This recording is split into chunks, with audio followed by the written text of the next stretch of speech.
Member KBP, kapisanan ng mga broadcaster ng Pilipinas. Ang oras, 6 na minuto, makalipas ang alas 4 ng hapon.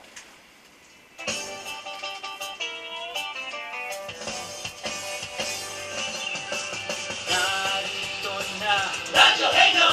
bagong kaalaman Hatid ito! sa science at technology. Pag-aaralan, tuklasin at manuela sa radyo. Umama sa pag-unlad ng karunungan.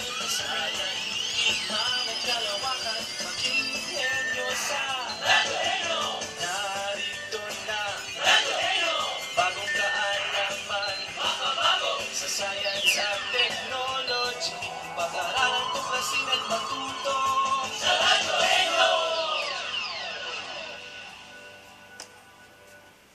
Lahat mga kahenyo, ako po si Ruby Cristobal, muli nagbabalik ang Radyo Henyo. At sa ngalan po ng ating katoto, medyo ho nag-iisa ako ngayon, lonely ho, selfie.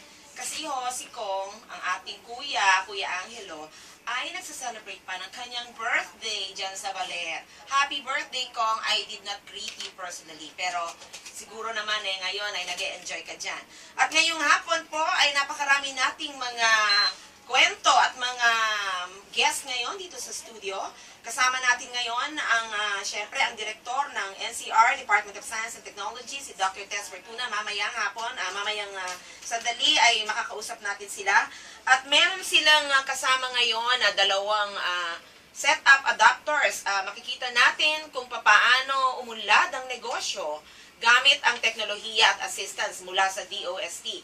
At yan ho ay hindi ordinaryong mga negosyante kasi po hindi ho biro ang kanilang pagsisimula.